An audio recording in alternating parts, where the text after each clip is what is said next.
welcome to another episode of the Challenges and Triumph of Online Teaching during COVID-19 at the Female Educators Roundtable with Debby Enoe, your host from Teacher Success Coach, and another female educator. Can you please introduce yourself? Sure. Hi, my name is Jess Jacobs.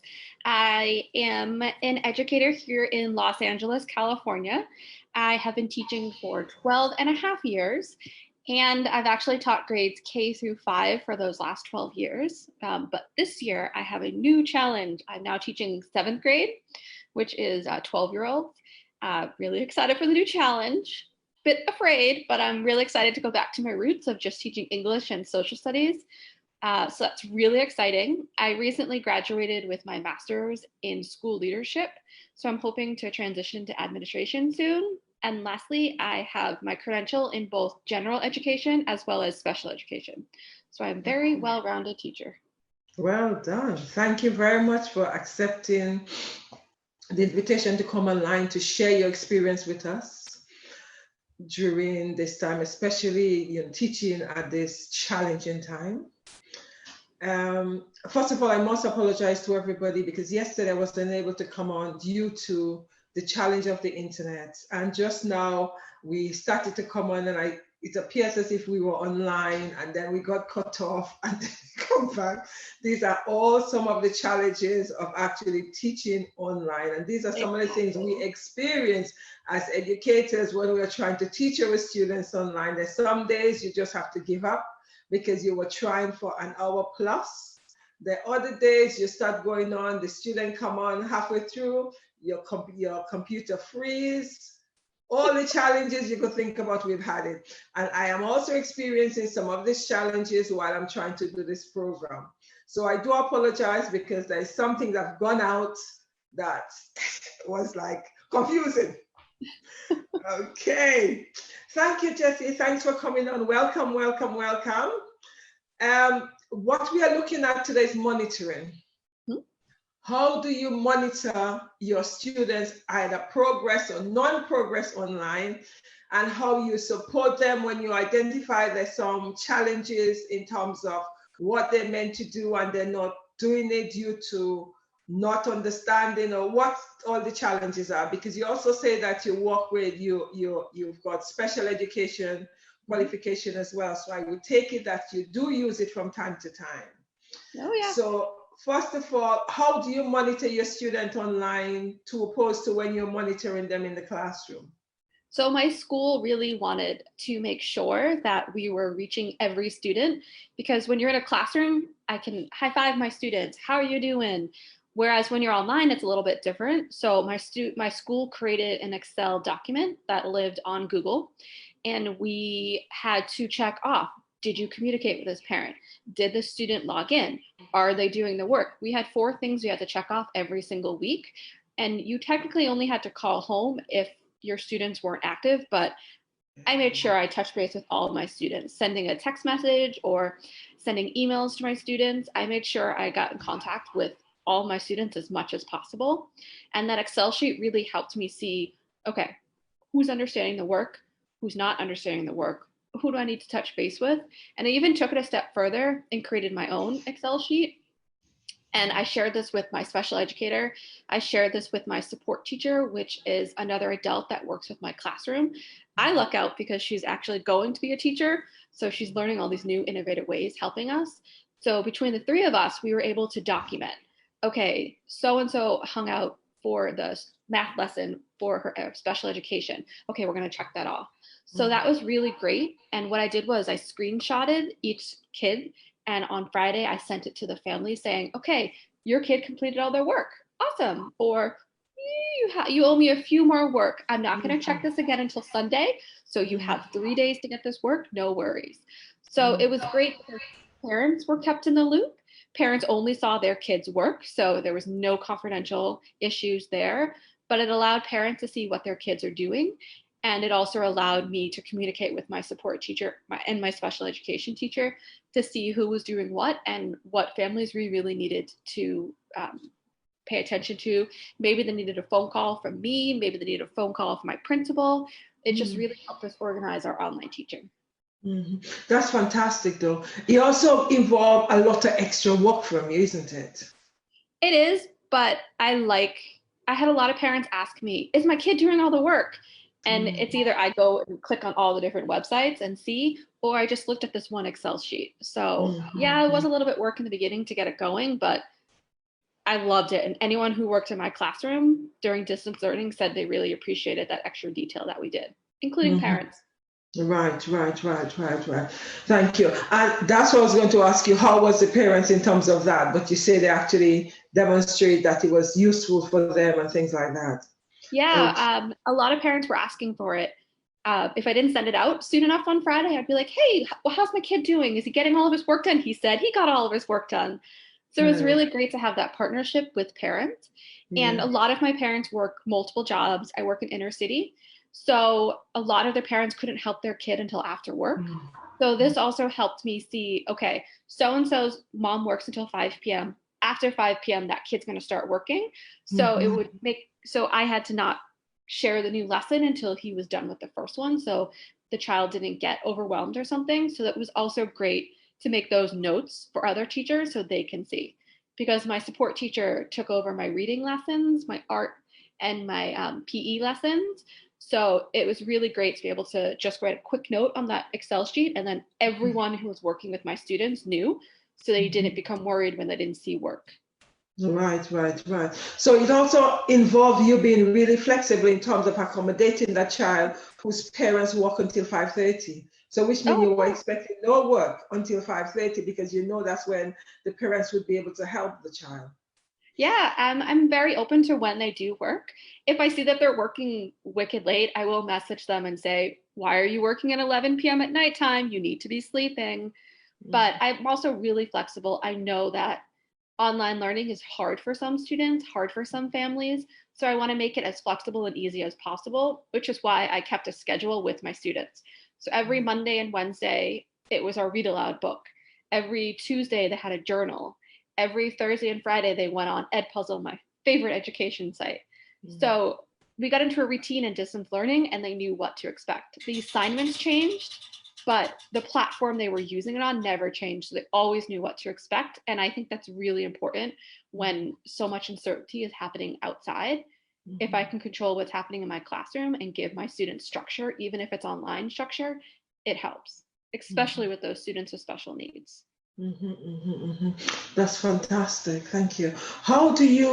What's the difference in terms of you monitoring in the classroom with you monitoring online? What's the big difference you would say to that? I know it's different.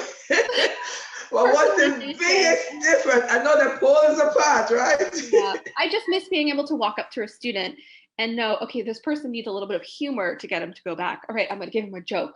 Or Yeah, walking up to another student and just like touching him on his shoulder just to give that pressure point in them. yeah, It's just really hard not to be able to give that personalization. yeah. I had a class of 30 students, so calling all of them was hard. So, and a lot of them only spoke Spanish, their families. So my support teacher had to, I don't speak fluent Spanish. So my support teacher had to call, but a lot of the students would be like, why isn't Miss Jacobs calling? I need to talk to her. So that it would be mustering up as much Spanish as I could get to the parent, to get to the student, just so they could hear from me. So it was stepping out of my comfort zone, especially, but I just wanted to make sure I got to all of my students. And I knew it was going to be different, but as long as they can see me, if they joined my Zoom lessons or a text message or a phone call or an email, I tried any way possible to monitor those students and let them know that I'm here, whatever you need. If you need to text me or you forgot your password, or if you're just stressing out, like I always make sure that I'm there. One thing I amped up was my daily check-in. So I do a daily check-in on Google Form, even when I'm in the classroom. However, I amped that up majorly with distance learning. So I made sure it was a big social, emotional check-in. How are you doing? Tell me how you're doing. And then, how's your family doing? Do you need food? Do you need water? Do you need electricity? Is your Wi-Fi not working? I made sure to check on everything in case my students dropped their Wi-Fi or didn't have enough food. We could get to them and we could help them out. So that was a really big step up from my Google form that I did because I wanted to make sure I was touching on everything, not just their academic success, but their social emotional success as well. That's fantastic. Thank you. So in terms of how many students did you have in your class? The normal classroom. This is my smallest class I've had. I had 26 students. I normally have 30 or so. Okay, so in your physical classroom, you had 30 something, but online you had 20 something. Well, this year I went down to 26 students by the time distance learning started. Some students. Okay, so you had 26 students. So on your record, you had 26 students logging in daily. I only had 2 students that didn't log in.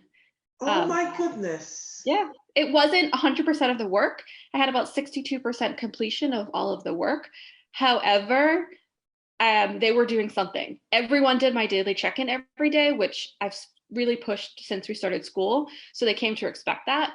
But a lot of students had issues with internet at home. So I didn't expect 100% of completion, but they completed most of the work. That's fantastic. You know, we were all struggling to get 50%. You've got, well done. That was fantastic. I am the demonstration teacher for technology at my school. So I started in August teaching digital citizenship, and technology was seamlessly incorporated into every single one of my lessons. My kids knew all about Google Classroom and Google Suites and all that stuff.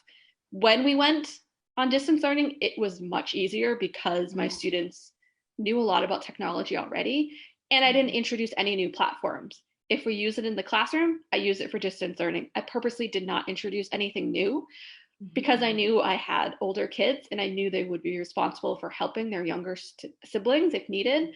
So I thought, let's just continue with what they've been doing. So Edpuzzle, Nearpod, Google Docs, Google Slides, I incorporated everything we use in the classroom, and that really helped with their confidence and also helped them succeed more often because they knew what was expected and they knew how to run that website. Oh my goodness. Okay, thank you. So the platform you use, is that the same platform that the whole school use, or different areas did different things? So my school is really good at differentiation. So each grade level decided if they wanted to use the same lessons. So for example, 4th grade at my school, all decided to do the same lessons. One person planned math, one person planned social studies, and they broke up each subject. 5th grade, we chose to do things individually because we were all in different places. So I used Google Sites to get my information across. 2 other teachers used Google Sites as well, but the rest of the teachers used Google Classroom. And as long as we were on somewhat the same page, they were fine with it. So I was really happy that we had that individuality with our classrooms. That's fantastic though, because in a lot of other schools, you know, they all use the same platform. Whether or not it works for your class or not, you just have to get on with it because that's the platform that's going to be used. It's really nice that your school actually took differentiation to the letter, which is really good. That's fantastic. Yeah. That's fantastic. Because as I kept saying in all my sessions, that whether or not we wanted to differentiate, the students differentiate for us. Because they're saying that they are not going to come on at the time we tell them to come on. There'll be different challenges why they cannot come on. They're deciding that they don't really want to put their cameras on. You know, so the students make differentiation for us, so we just have to run with it instead of educators differentiating. The students were differentiating. Yeah. You know, so and I also feel that that is something we need to take further, to realize that not all size fit all, not, you know, one size fit all. The students are individuals. We need to look at the individual needs and treat them accordingly. This is one of the plus for me. I do feel that this online platform have taught us, because although we were differentiated, although I differentiated in the classroom, etc., this platform made me realize it was not enough. Yeah. So when I did my live Zoom meetings Monday, Wednesday, Friday at 10:30 every single day, and I had my support teacher join me as well as my special education aide. So if we needed to, I could break off into small rooms and send some students with one teacher if they needed extra help. So I really made sure that I differentiated and I gave the students what they needed. So for example, one student refused to join my Zoom meetings. He was so worried about having his camera on. So I never saw him, but I called him at least once a week. How's it going? Any questions for me? How's soccer? He didn't want to talk to me. However, I got to make sure he was okay. I got to hear his voice. And more importantly, I got to talk to his mom. So his mom was stressing out about everything online and she didn't want to bother me. She knew I was busy, but I was like, this is what I love. I love technology. What questions do you have? Oh, no, it's a stupid question. No questions are stupid. Give it to me. So I spent like 20 minutes helping this mom help her child. It was so cute to see that confidence in the parent and the student as well. So I think that's just really important to see what your students need.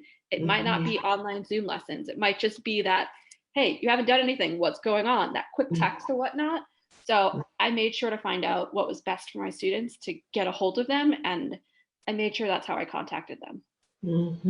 Thank you. And what you've just done in terms of helping the parents to, negotiate in terms of the platform, etc., that she would have felt that's more important than anything else because she understood.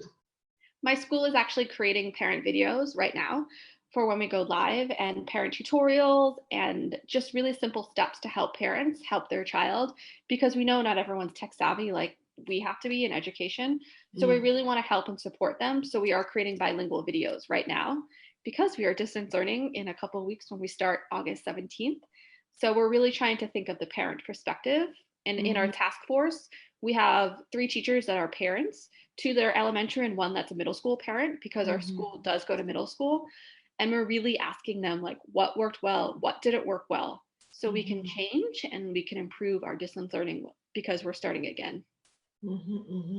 Thank you. That's fantastic. It's like something I thought of as well. When we actually did distance learning the first time, it was an emotional thing.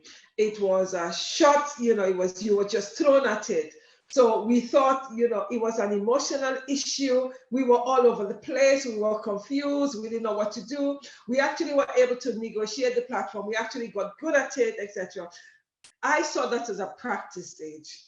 Now, if you're going to go back online, you know what didn't work. You know how to negotiate the platform even better. You understand it. You know what you need to do. You know how you need to go log on much longer. You need to start, if your class starts at 9 o'clock, by 8:30, you're trying to see if you can get online, okay? Because some of the challenges, or even 8 o'clock, because some of the challenges that you face trying to get online. The screen freezes. So when the screen freezes, there's no need to panic. You just sit down and relax until it, sorts itself out. Yeah, exactly. I'm actually really excited. I actually get my old students back that I taught in 4th and 5th grade, and I taught them a lot of tech skills. So I'm really excited to have them again in 7th grade because I can't wait to see where their technology skills have evolved over the years because I know it's going to be awesome. And I know right away some of the technology issues I had with my 5th graders are not going to happen with my 7th graders because they've been using technology way more. So I'm excited. Yeah, and the thing is, you're more experienced anyway in terms of what didn't work. Exactly. The screen just freeze, and you think, what? No need to panic. I'll just sit and wait. Whereas when we actually, oh no, how do I fix this? Exactly, right? Issue. Parents are saying my links didn't work. Exactly. Whereas before, when we actually just thrown into the deep end, all this emotional factor going on in us. Now, when you go back onto the online platform, you're thinking, you know what? All the things I had before, oh, yes, I know how to deal with it. Well, I actually taught online prior to March. My old school I worked in was a Mandarin immersion program. And a lot of my Mandarin co-teachers created an online teaching platform where we taught students in Beijing. So for about 2 summers, I actually used Zoom to teach students in Beijing online. So I already had online experience, and as a teacher for demo teacher for technology, I did have a great tech background. So I actually kind of liked distance learning. I mean, I totally missed all the down moments in my classroom, like all the goofy moments with my students, like joking around, singing, dancing, our Fun Friday, as we call it, or where we play board games. I missed all those moments, but I actually really liked teaching the online platform, I thought it was a new fun adventure. And it just brought all my technology skills that I've been honing in for the years to life. And it showed me that I'm actually doing a good job teaching technology in the class, because a lot of my students said, oh, Miss Jacobs taught me this. I can help my younger brother. And a lot of them did. I had a lot of different teachers say, wow, so-and-so helped my student with this. Thank you for teaching them that. So I kind of liked distance learning. Okay. So what other things did you do on the platform with the students in relationship to monitoring, in relationship to, in terms of some of the things you would normally do in the classroom that you're no longer able to do, normally. So what did you do with them on the platform? So I taught a quick math lesson Monday, Wednesday, Friday with my students. I shared my screen and I went on the website that they use, which we use Zearn.org. And I literally went through the lesson to show them what they need to do. And then once I ended the live lesson, then I went on Screencastify and recorded myself teaching it again. I chose to do it that way because I didn't want any faces, and my Google site was public. So I really made sure that I wasn't violating any copyright laws or privacy laws when I did that. I also had virtual field trips. There was a tiger sanctuary down south that did live field trips. So myself and another teacher signed up to take our kids virtually to a tiger sanctuary. So we did that. We had amazing art lessons from my support teacher that she did. We had self-care Fridays, and we had wicked fun lessons that focused on you and not stressing out. Monday and Wednesday, my support teacher read aloud, our read aloud, Esperanza Rising, to anyone that wanted to join, but she also recorded it for those that couldn't. I was always available. So if a kid was like, I'm really struggling with this math problem, all right, let's go on Zearn. We can take care of this. I just made sure I was available for my students, whatever they needed. One student was just stressed out and he just wanted to talk with me. So we just talked about soccer on the phone, and that calmed him down and he was ready to continue working. So I did teach online lessons, but I also, their social emotional health was also important to me, which is why I did as much fun things as possible through the art, through the PE, through music. We actually got to teach music, which we never have time in the classroom. But my support teacher is the head of her choir at her church. So she taught all of our students how to read treble in basic class. And that just brought so much fun to our students. And when they reflected on their end of the year survey, a lot of them mentioned those social emotional lessons, the art, the PE, the self-care Friday. So I was really glad that we were able to fit those in with everything. I was able to do that because we were ahead of our pacing guide. So I was able to slow down in my math instruction, especially. I was so far ahead of everyone. So I didn't have to teach a lesson every single day in math class because we were so far ahead. So that really helped me out with my students. But I also made sure that I knew what they were doing and what they needed to. So if I needed to do an extra long live math lesson because they weren't understanding it, I had the flexibility and the time to do it. So Monday, Wednesday, and Friday was always our online meet the teacher, hang out with me kind of thing. And it was only for half an hour, but I did stay on in case kids wanted to talk to me. And I think one of my favorite things I did was my students got a ton of new pets for distance learning. It was wild, but they always wanted to show their pets off on Zoom and whatnot. So at the end of the year, I gave them our certification for completing distance learning, and I included every single pet who came onto our Zoom. They got a distance learning certificate. Like literally, I can't tell you how many parents messaged me secretly to be like, I can't believe you gave Luna her distance learning, a guinea pig, her certificate. Like, you made my daughter's day. So that's fantastic. I really try to keep that personalization and that relationship that I built all year with my students. I didn't want that to go to wayside, knowing I'm not seeing them every day, but I did a lot of those things to help keep them engaged and to monitor and to support them through this. Wow, that's fantastic. Could you imagine the student pet dog getting a certificate? Could you imagine that? How exciting that is, Wow. I know. That's Well, they were there brilliant. for almost all my lessons. I had to. Because that was one of your students as well, right? Honestly, yeah, I think I had like 6 or 7 new students that were all animals. That's so funny. The two things you said which I want you to expand on, please. You say you did a virtual field trip. Can you explain your virtual field trip, please, to us? Yeah, so Crown Ridge Tiger Sanctuary down south in the United States did a fabulous thing. I found it on one of my principal Facebook groups. You just signed up for a time on Zoom, and they literally took an iPad and walked around and showed you all the different tigers in their sanctuary, explaining how they take care of them and everything. And after the big Tiger King phase on Netflix, which I haven't seen, by the way, um, Tiger Sanctuary blew up, and it's like such a popular topic in the United States. So I had so many of my students that were on it, and a lot of my students have siblings in 3rd grade. So I messaged the 3rd grade teacher asking if he wanted to join because I had a lot of their siblings in my online lessons in the background. So I was like, let's just cut out that, and why don't you just join me? So we Yeah. had about, I think it was like 15 to 18 3rd and 5th graders joining the Tiger Sanctuary. Yeah. I actually shared it with my mom too in Rhode Island. She's a retired teacher. So Okay. she actually joined our virtual field trip too. And it was just so great. It was purely let's hang out with the tigers and see tigers. There Yeah. was like no academics following it. It was, I gave them a quick reflection, but I really just wanted them to get a mental break. And I Mm-hmm. wanted them to get something fun because our field trip got canceled due to distance learning. Our 2 field trips that we were supposed to go to got canceled. And Mm-hmm. we had bad luck with the one field trip we went to. Um, our bus took us to the wrong location the first time. Then our bus broke down. Oh Then we gosh. showed up wicked late. So we haven't had a lot of success with field trips this year. So I really Yeah. wanted to give them something, Mm-hmm. any field trip Mm-hmm. I could find. So this tiger sanctuary was wonderful. The kids Mm-hmm. just loved being able to see that tiger virtually.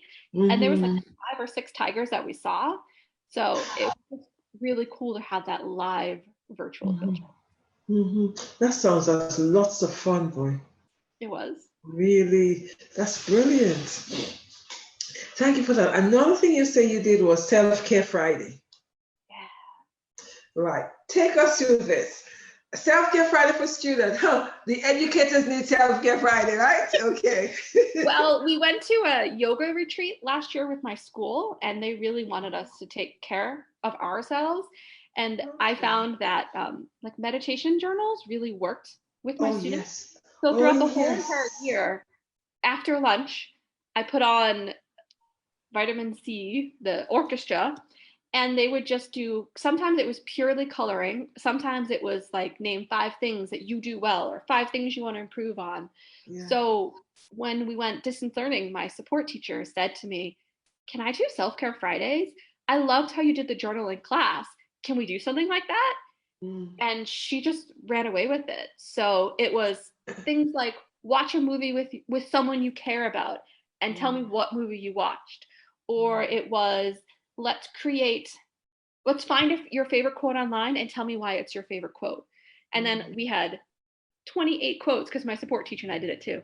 We had 28 powerful quotes that the kids picked that they wanted. Or Mm-hmm. what's your favorite song? Why is it your favorite song? Or go do a good deed with your family. Tell me what the good deed was. Mm. So we really wanted to make sure that they had some calmness and just something that they could focus on. And Mm. quotes are, I use an awful lot in my classroom. Mm. And it was really cool seeing what quotes that they picked and why they picked it. And Mm-hmm. I used some of their favorite songs on our end of the year slideshow as well. Oh, So it wow. worked out. It really worked out. And it was so fun just seeing how excited they got for self-care Fridays and all the different things and the amazing activities my support teacher found. So it was Mm-hmm. just a really fun, calm way to end the week and to get them ready for the weekend. Mm-hmm, mm-hmm, mm-hmm. What was some of the, thank you, what were some of the things the students say as a result of that in terms of, getting them to feedback after they've done that? What were some of Oh, the it was things they say? wonderful. I partnered with something called AMA Family Services during the Mm-hmm. school year, and it's just an organization that goes around and like helps students what they helped my class with was positive thinking. So I got a 95 in the test. That 5%, oh my God, I'm horrible. I can't believe I messed up. Not focusing on that, focusing on the 95% that they got right. So changing their thinking really worked in my classroom. I can't tell you how many times I was in a small math group and a kid would be like, oh, I'm horrible at this. I can't do it. And the person next to them would be like, actually, you're doing, and would name like the actual thing. Yeah, you need yeah. to be positive. So it was really great seeing that seep into my class when we were in the classroom. But we really wanted to continue that with virtual learning because we were stressed out. I mean, my support teacher and I went from teaching everything in person and being able to collaborate and talk with everything to, okay, we're distance learning now. We can do this. Okay, what do we need to do to make sure the kids are successful? And she really wanted to do self-care, and she wanted to continue the work we did in the classroom. So I was so grateful that she took that on. It's interesting though, because thanks for that. It was interesting. I also do meditation with my classes. I think it is important amid that's in the physical classroom.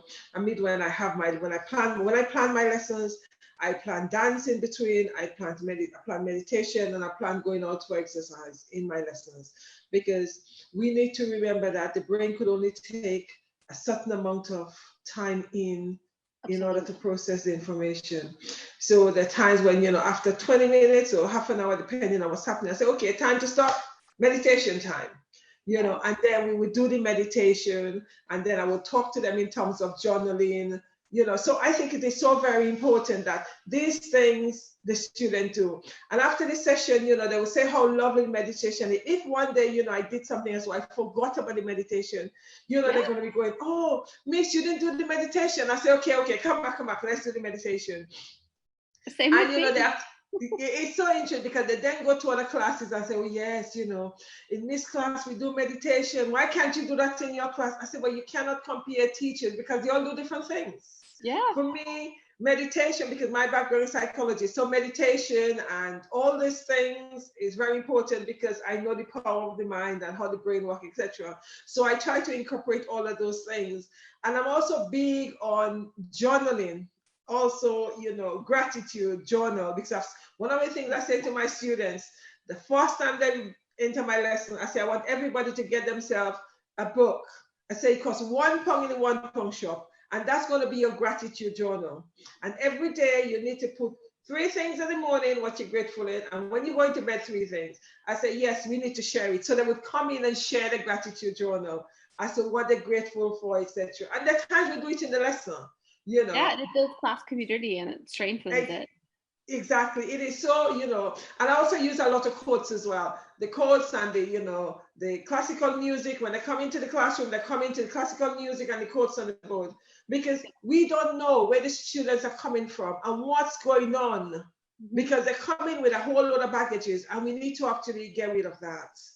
So that we could actually teach them. So that I also start practicing on the online platform as well, because I think it was important that we actually had, as you say, which is fantastic, some form of structure as far as possible.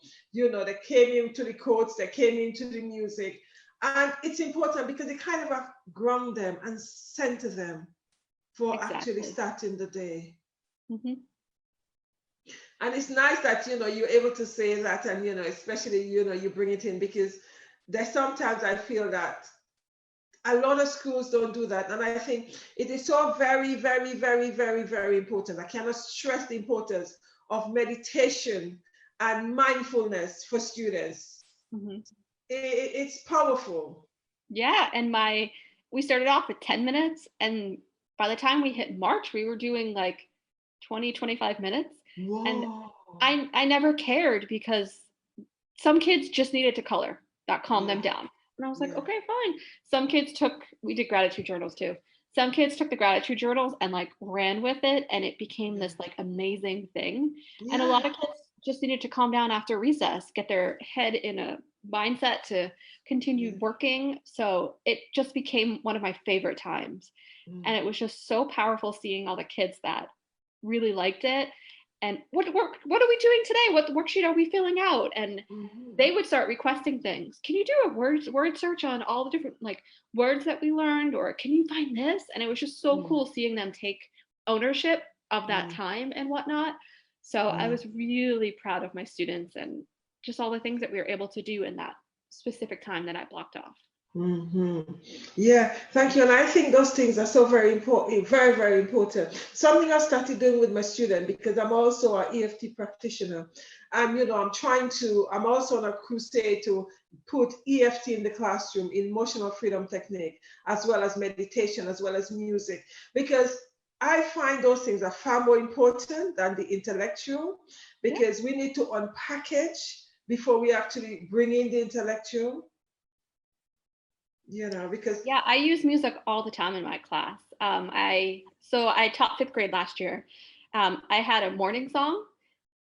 So 5th grade in the United States, we learn about the American Revolution.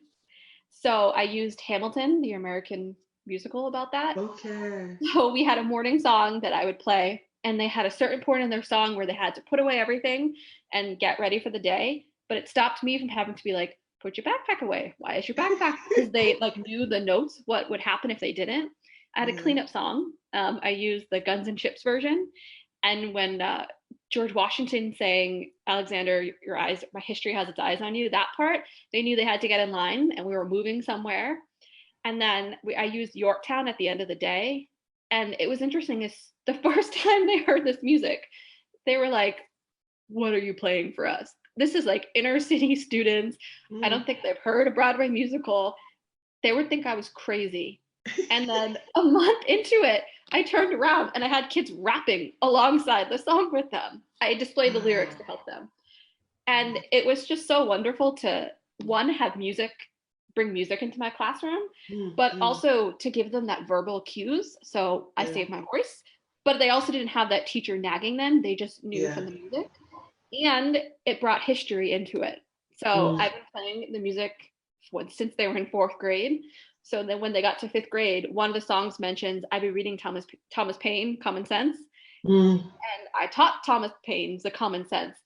And then I like rapped that little version, and all of my kids just went, I can't believe you've been teaching us history since last year. So it was really fun to use like a popular song as translation music, but also as a history lesson. So you know what is so nice? You could actually teach without making it boring. That's the thing about it. And it's like, that's some of the things I constantly say to parents, that in terms of teaching student maths and English, it doesn't have to be boring. You get them in the kitchen with your cooking. That's all maths and English, all these things, instead of having to read and they feel bored, get them to read the ingredients, get them to do all these things. That's fractions, baby. We need the fractions. Exactly. Too often people seem to think that education is meant to be static. It's not. Education should be fun. It should be something you enjoy, something you love. But I do a lot of the universal design learning. So, okay, we're creating a project. We had crayfish in our classroom this year for living for science. So I was like, okay, you're going to teach crayfish to 3rd and 4th graders. We broke it down. So I gave them the topics. And then I was like, create a project. How are you going to do it? I said, you can't use your computer because I can't have a computer around crayfish because of the water. So figure it out. It was just really cool seeing all their independence. And when we did our Black History Month projects, I did allow computers, but it was so cool seeing all the different projects that they did and the different ways that they presented and just how they presented it. So for Black History Month, we had kindergarten through 4th grade in that class. So it was so cool. All the different projects they created, every single project was different in like a different platform that they presented. So I really try to make learning as fun as possible. And I know I like it when you put me in a box and this is exactly what I have to do. I do not do well in that. So I try to make sure my class is set up so students have that individuality, have that differentiation, and know they have the freedom to choose a different platform. If you want to create a poster for this project, go for it. If you want to learn how to use Prezi or Google Slides or any other website, go for it. But just know you're presenting to kindergarten through fourth grade. So Exactly. try to do. Yeah, it's so important because in terms of, putting people in a box, I have a problem with that as well, because one aspect of me is very, very creative. And because my background is psychology, I need to step out of this box setup because it doesn't work well for me. That's the reason why when I actually do my lesson planning at every 20 minutes to half an hour, we need to change, and I need to do the meditation, we need to do dancing, we need to do all of that because that's the way the brain operates. And I feel that we need to start teaching students according to how they learn, realistically, not theory, realistically and practically. We need to ensure that that's how we engage the students. Yeah, so I have flexible seating in my classroom. Well, prior to COVID, I had to pack it all up. But so my seats, I don't have assigned seats. You pick a new seat every single day you come in. Okay. And I have different seats. So I have seats that are like first and second graders use. I have those in my classroom. I have the ball chairs where it's like that big yoga ball sitting on a chair. I made crate chairs with like fabric and padding. My class is set up a way where if you need to move and groove and move while you're listening to it, like go for it. I don't care. Because I know I have so many unique students, and I know sitting here learning the lesson could work for some, might not work for everyone. So I was really grateful my principal allowed me to build up my flexible seating. Sadly, it had to get put away because of COVID. But I'm hoping someday soon I can bring it back out. Because that's what all my students say. They just love all my different seats that I have and that power to choose their seat every day, more importantly. Yeah. I think that's important, you see, in terms of children's ability to choose their seat, because although we operate seating plan, every day I change my seating plan. The student gets frustrated. Oh, but miss, no. As soon as they walk in, they have to sit somewhere else. I said yesterday, but miss, you operate a seating plan. I hear you. I know I operate a seating plan, but every day we change the seating plan because I feel that is important because they need to move around. They need to walk with different groups of students. Different people, not always their friends. Exactly. Yeah. And I think it's important. I also operate a lot of group work exercise because I think it's important that we actually move students around in groups, because them actually sitting in that seat for the 40 minutes or the 90 minutes. No, you need to get up and move. After you finish your yoga, you need to go somewhere else because I've got you somewhere else. Yeah, I do a lot of that too. So I do a lot of mini lessons on my rug. I still have a rug in 5th grade. Was not going to give it away. Okay, wow. Mini lessons on the rug. I would literally be like, okay, someone time me. It's going to be 10 minutes tops. I got really good at my mini lessons before that. Brilliant. But it would literally be like 10 minutes you're on the rug, then back, go do your work.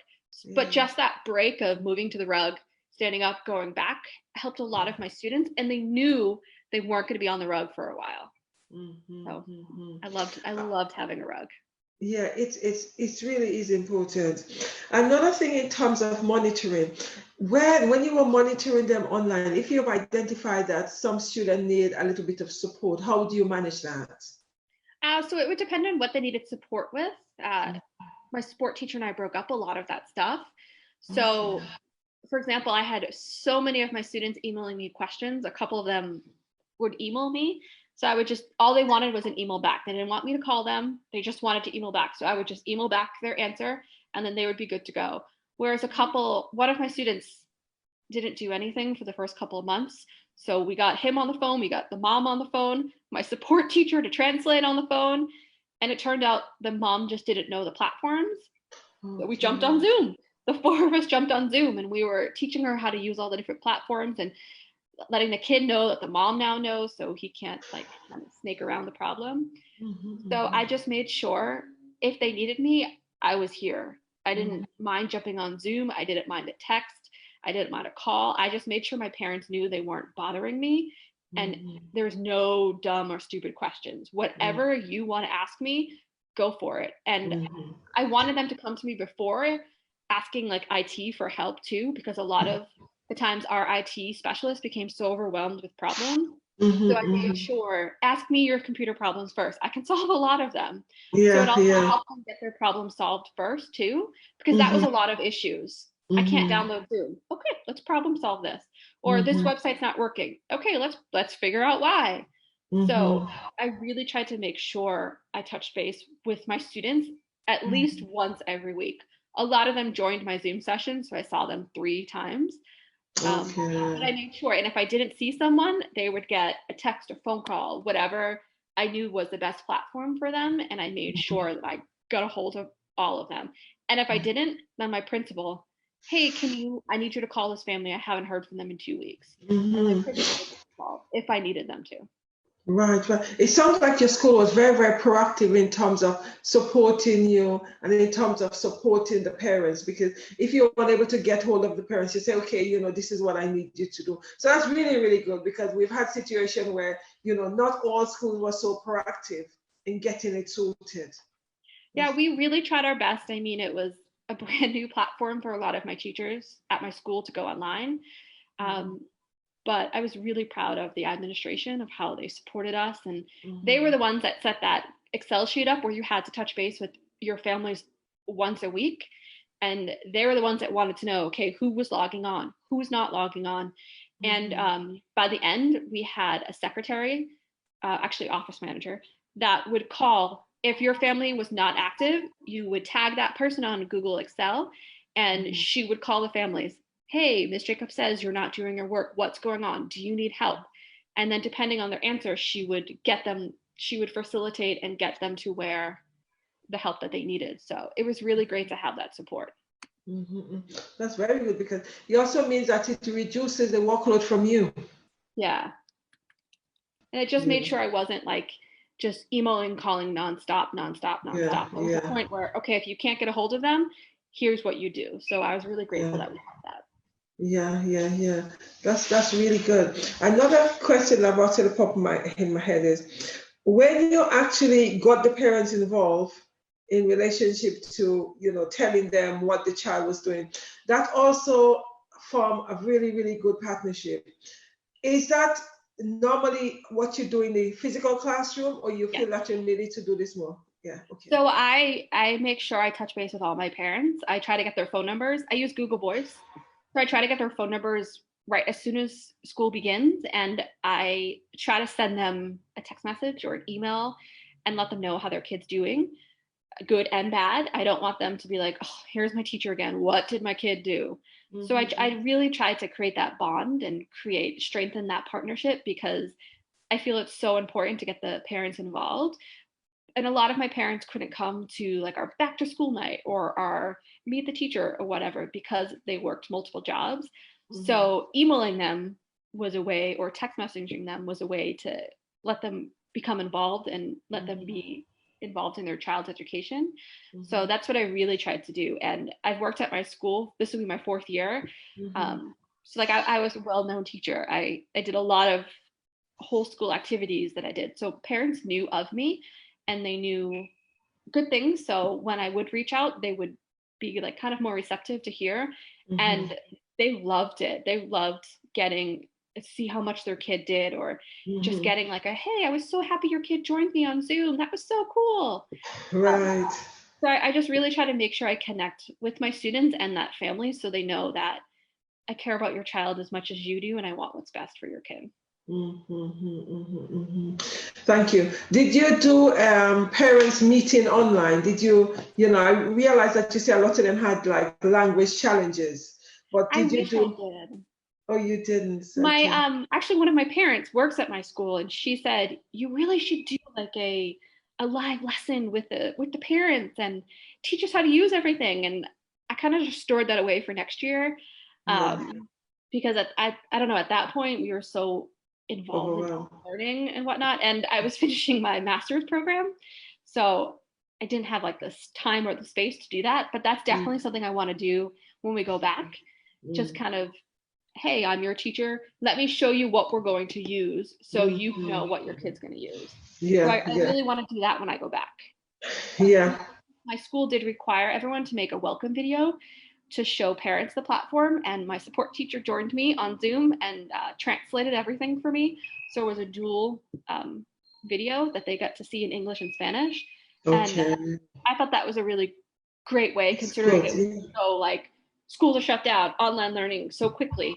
So Yeah. that kind of like meet the teacher, they already knew me, but meet the platforms I'm going to use. Yeah. Yeah. Really great way to introduce families to online learning. Yeah, yeah, thank you. That's brilliant. Because I had some teachers actually had meetings at the end of the week with the parents and Yeah. telling them what's happened. But the thing about it is you did something very similar because you actually send this the parents, the spreadsheet as to how the child will get it on. So you didn't verbally spoke with them, but you actually send them information so they knew what was happening. Yeah. So I don't think I've ever text messaged this many parents in my life through distance learning.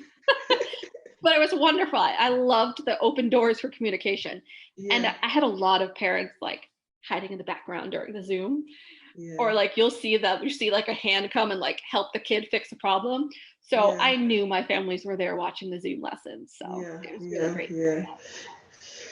You do feel that for me as an educator, when you get the parents involved, it really does make a difference to your life and to the child's life, because the child knows that they cannot tell you one thing because the parents is there, so the parents know exactly what the issues are. Yeah. Did you find a lot of the parents were getting too involved? Not too involved. I thought it was the perfect level of involvement for the majority of my parents. Okay. There was something else I had to say, just in my mind. Oh yes, you said that English was a second language. So how did you cope when you have parents consultation when some of the parents were coming to the physical classroom? Did you always have an interpreter? So I can understand more or less in Spanish, but I didn't think that was appropriate enough. I wanted to value my students' home language and value the language my parents were speaking. So I always had a translator with me for conferences or anything like that. And on the off chance that I didn't, like at dismissal time, I would pull in another teacher. I just need you to translate really quickly. Can you help me? And my school is just so fabulous with our staff that anyone would be willing to help us. There's a select few of English only teachers at my school. So it was just really wonderful having people help me and translate things. And when I had to send anything home, I would send it to my secretary a couple days ahead of time. Can you translate this for me, please? And like she would have it translated in a matter of hours. Okay. So I really worked hard to make sure that what was going home was in the home language of the students. And that's why I did the video in English and Spanish with my support teacher. And I also marked what students spoke Spanish at home. And my support teacher knew that she had to call them and touch base with them just because the parents felt more comfortable with that. But if they ever needed to get a hold of me, she would hang up the phone and be like, okay, you need to call this family. They have this question. And then they knew to expect me. They knew that I was calling. And a lot of them recognized my voice. So they would just like hand it off to the kid too. But no, I really wanted to make sure that they were being valued and voiced and heard. And we use Class Dojo. I don't know if you use that. But it translates on that. So I would post a lot of things there knowing it can get translated. And if they would message my support teacher, hey, what did Miss Jacobs post? Can you help me? So we really worked hard knowing, and I said, text me in Spanish if you need to. I can get it translated. I'll find someone. Like if that's the only way you communicate with me, do it. I'd rather you ask me a question in Spanish and me try to figure it out than you sitting there not knowing what to do. Yeah. Thank you. How did you find monitoring on the platform? What were some of the challenges you experienced? I really loved it. So for example, like Brain Pop, I signed up for a teacher account and I could see exactly when they signed in, what time. So it was really fun seeing like, okay, none of my kids are waking up early. All right, no. Oh my God, my kids are working so late. I have to talk with them about going to sleep at a normal time. The only issue I had was some websites were so popular, like Brain Pop. So a couple of them, their servers were down. So I just had to message parents, please don't freak out. I'm taking away Wednesday's assignment. It's the same thing as Monday's, technical difficulties. You guys got this. One of my students had such a hard time on our math website because she was on a hotspot and her Wi-Fi wasn't secure. So I can't tell you how many times she finished a lesson, then a Wi-Fi dropped and she had to start all over. So I worked with that child. I said, when you get kicked out, screenshot it, send it to me, and I'll move you ahead. Don't worry about it. I'm not making you repeat lessons. I think my biggest problem was passwords, username and passwords. Right when I found out we were closing, everyone wrote down their passwords on a piece of paper. I should have taken pictures of all of them. I didn't. So I had to, which I hate doing, but I put everyone's username and password on my website. I really like to keep them secret to respect people's passwords, but it just got to the point where I was getting too many text, phone calls. What's my password? So I just let them live on my website and just kept go to my website, it's on my website. And that really helped them with their not understanding or losing their password. So that was something I found that was necessary and I had to do. So it was worth it in the long run. Thank you. Oh my goodness. It sounds as if you had fun on this platform. I really did. Technology is one of my strengths and one thing I really love, and something I've incorporated into my classroom since day one. We learn about digital citizenship before we get computers. Right. All we do for the first 2 weeks is learn about digital citizenship. Okay, you're done. Put away your computers. Like, I really teach them how to use computers safely, why you need to be careful online. And I think that really helped when we went distance learning. So I didn't really freak out like a lot of teachers because I knew my kids had a strong background. Yeah. But I also knew technology is not going to work all the time. So we have to be flexible. Yes. And I can't tell you how many lessons I said, okay, Monday the website crashed. No worries. It's due on Wednesday now. I'll change Wednesday's assignment. Don't freak out. Just reassuring families and students that I know internet's going to go down. I know websites are not going to work because so many people are on them. But you have to be flexible. That's very, very true. It's like, being flexible. I keep on saying, it's like there's sometimes like I'm losing, this platform doesn't work, the internet isn't coming on. It's like the same thing we experienced. Whereas, initially when I first started the online platform with teaching, I was panicking. I think, oh my goodness, the students waiting. But then when you're doing it so much, and then you realize this is dropping, you have so many times when you cannot get on, you say, you know what, there's nothing I could do. We reschedule. That's it. I just been very open with my families. Brain popped down, guys. I'm so sorry. Here's a screenshot of their website. Don't worry about it. Or Nearpod's not working right now. Guys, it's fine. We're just going to work on it another day. And I had a lot of backups. So if this website didn't work, then use this one. Or if this website's down, we're going to use this one. So I always tried to have like a plan B in case something didn't work. And I'm comfortable with technology. So having that plan B was really easy for me because I had a wealth of knowledge to use. Yeah, because you had an added advantage, my dear, to most of us. Yes, I did. But at the same time, I created a whole Google Drive folder for my school on how to use websites, platforms, everything you could possibly think of. There was a folder with a tutorial for my staff to help them because I know I need references. Like, I'm the type of person that wants to go back and look at something, even if you teach me how to use it first. So I created those resources for my whole school. And I freely shared it with anyone, like all my other teacher friends at different districts. So we didn't have to reinvent the wheel. They could just, this is an Edpuzzle presentation. I'm going to teach it to my staff now. So I made sure to share that with anyone who wanted it. And it lives in our Google Drive folder for our staff. Right. Yeah. Wow. You see, it does make a difference. It really does make a big difference. Big difference. Instead of trying to figure it out by yourself and not too sure, what you're trying to figure out, is it going to work? Whereas when someone have done it already, you're not reinventing the wheel. You know that they said, okay, do X, Y, Z. Thank you. Sort it.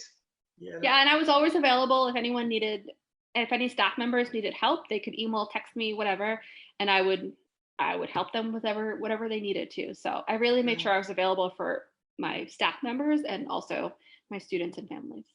That's fantastic. Okay, 3 tips, please, in relationship to the monitoring, the online platform, whatever you want to give us the tips on. But one got to be on the top of monitoring. Yeah, I really think creating that Excel sheet and sharing it with families. Yes, it was a lot of work, but it really reassured a lot of my families that they were doing their work.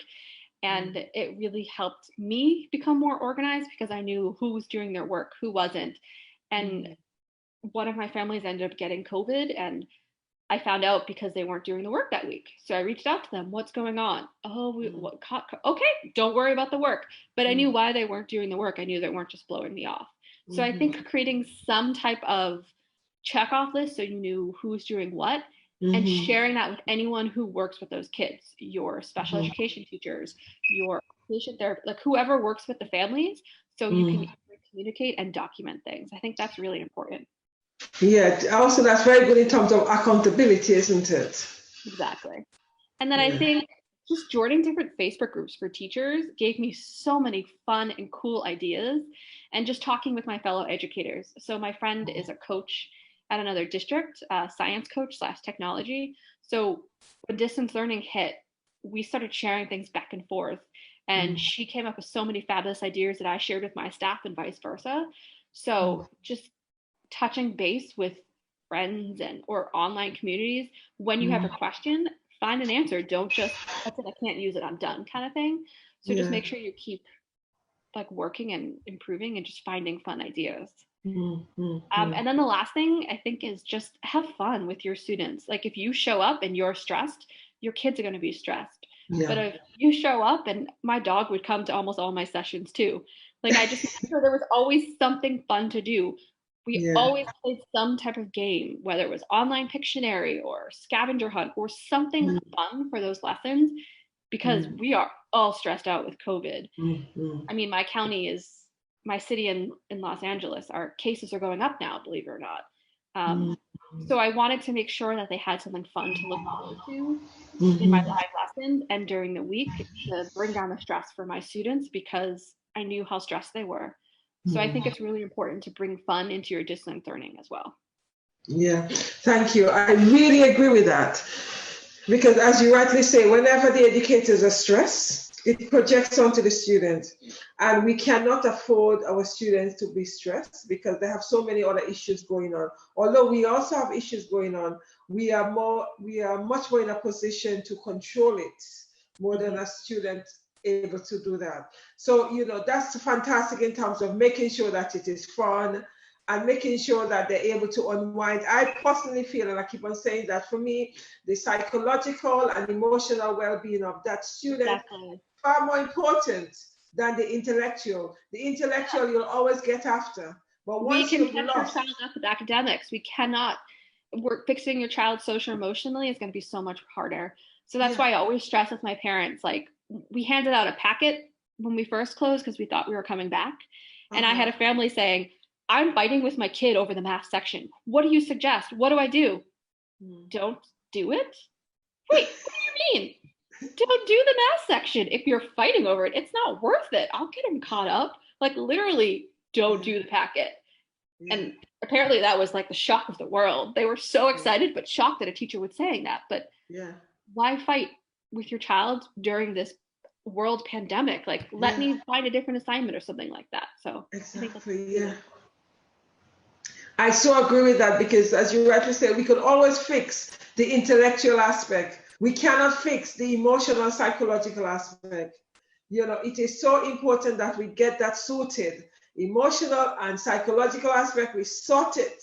Whereas we could always, it doesn't matter. Years later, that intellectual aspect could be sorted. But once you've lost the emotional and psychological aspect of that individual, it is hell to get back.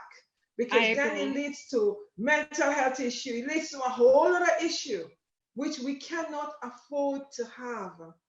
And the other thing is, I'm not too sure how the schools and the politician, I'm not too sure how much clued on they are that coming out of this pandemic, we'll have major emotional and psychological trauma because everybody is in trauma. And if that isn't dealt with, we're in trouble. But so we did the daily journal every Tuesday. Oh, brilliant. And I would write, I am stressed out, guys, because, and I would tell them, like my college went from I was online in my college, but we went from like not knowing what was happening to having to take my comprehension exam online. So I would be upfront with my students. Hey guys, I'm a little bit distracted today because this is going on. I'm just letting you know what's like. I made sure to name my emotions with my students and let them know why I was feeling this way, because I think it's really important for kids to see that you don't have to be happy 24/7. And Yes. there's going to be something that's going to stress you out. And but they also saw, okay, I'm stressed out, guys, but I'm going to go walk my dog in a little bit and that's going to calm me down. Or I think I'm going to do that self-care activity a little bit earlier because I need it. Just letting them know that you can be stressed and whatnot, but it's how you react and how you deal with it. So I Mm-hmm. try to model that as much as possible. That's fantastic. And I feel that it is so important that educators are transparent. We are not super anything. I'm sick and tired of people saying, oh, superhero. We're not superhero, because then there's such huge expectations. Mm-hmm. Right? And No, I think I that's completely admit, like when I get angry or when I get frustrated, I let my kids know I'm frustrated because of this, or I lost a point on my paper because I forgot a comma. I can't believe I fully own my yeah, emotions with my kids, and I let them know because I think it's important for them to see, and for them yeah. to see like a healthy adult dealing with all of that. Yeah, yeah, I do, because in terms of, no pretending, and I like that, because I also feel that it's important that students are able to name their emotion. Only then can we deal with it. As long as you're able to name your emotion, that sometimes it's a little bit challenged because they're not too sure the emotion they're actually going through. But Yeah. as much as possible, it is so important that we encourage them to name it, and then we're able to deal with it. Because if they're not able to name it, they don't know how or what to do in order to effectively deal with it. Exactly. And I think that's very, very important. Are there anything else you want to say to us? Just distance learning can be fun. I promise. Yeah. Just for teachers, just keep looking at fun websites that you can use. And I've joined so many different middle school Facebook groups because I'm starting a new grade and I want to get support in there. And I've gotten so many fabulous ideas through that. So just take it step by step and reach out to your friends and teacher friends and whatnot, because there's Yeah. a great support group out there. You just have to find your group. Yeah, that is very true. And I'm going to just reinforce that. It is very true, because I am in 6 or 8 different teachers' Facebook groups, and they're all serving me in different ways. Yeah. They're all, just one would do this, one would do that. I am even a moderator for one of the other groups as well, because it gives you all that extra support. You kind of And I can ask like guys, I don't know how to do this. Anyone done this before? And chances are someone will have read the book, done the lesson, taught this subject. Yeah. So just reach out when you need help, just like you tell your students. Exactly. And it is something you should not be doing alone, because there are others out there who are going through the same challenge as you are. Yeah. Isolation, it doesn't resolve the problem. There's no point in being isolated or being selfish at this time. So I totally agree with you all of that. Thank you very, very much for coming onto the online platform. I do thank my followers, etc. If there are any questions you guys want answered, just drop it in the chat and I'll look at it after, because I'm not able to look at it right now because I haven't got my phone on, so I'm not able to know if there are any comments.